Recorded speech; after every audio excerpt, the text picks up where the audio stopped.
I used to think that what is on so-called Christian television, evangelists, especially those preaching the prosperity message, and I see such greed and such covetousness. I see in the United States multitudes, even in the Church of Jesus Christ, taking out second mortgages on their homes and speculating, wanting to make big dollars, trying to get a nest egg, because intuitively there's something in the American culture now, and perhaps around the world, something intuitive there.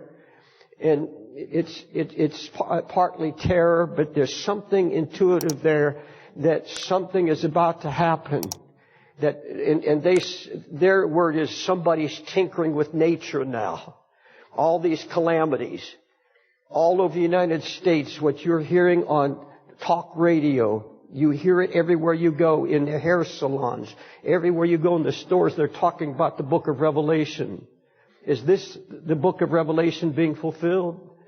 You hear people saying, are these truly the end times? Is God speaking to us? Is He trying to say something? And so everybody's out to they want something to see them through the storm. They want enough money and this absolute covetous and greed.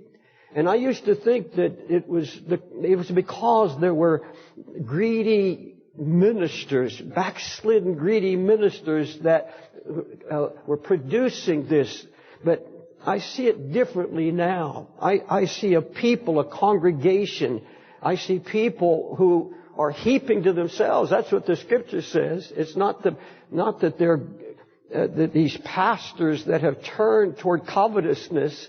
It's not that they have created this new breed of covetous Christians. It's that it's there, and the message was wanted and needed. And so the enemy has provided pastors who feed into that, because it's in the nature. It's what they want. It's what people. The Bible said they will heap to themselves teachers having itching ears. And the prophet said they come to me and they listen and they say he sounds good. He has a good message, but they don't want to hear the word, and they want smooth messages, and they love to have it so. They don't want this gospel anymore. They don't want my warnings. Folks, I just before I left here, we got an email from a certain country, and a pastor who was one of our interpreters in his particular country, he was told by the leader of his denomination, we're going a different way. And Gary and I had just been there, and he said, he's a good man. He preaches. He's a righteous man, but he's an old man. He's out of the loop now. God's doing a new thing, and he just doesn't understand it. Well, folks, there's nothing new about the presence of Jesus Christ. We never outgrow that. I don't care if the Lord, if He let me be another 5 or 10 years, I live in preaching.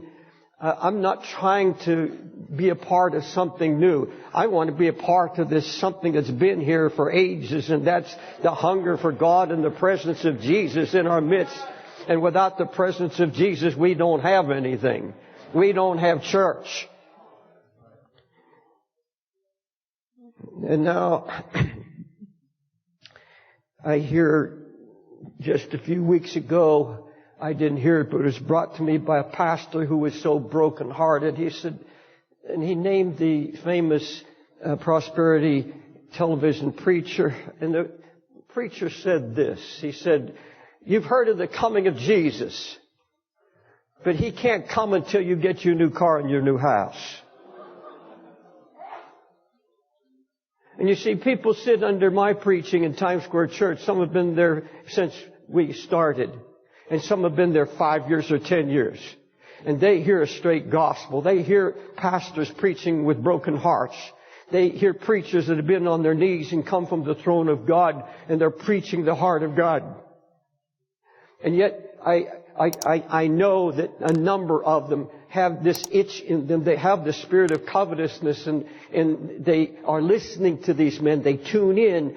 And then when somebody comes to me and said, you know, brother so-and-so is passing out tapes by this particular evangelist. And they say, oh, it's just out of curiosity, and they have so many good things to say. But it's not the sound doctrine. It's not sound doctrine.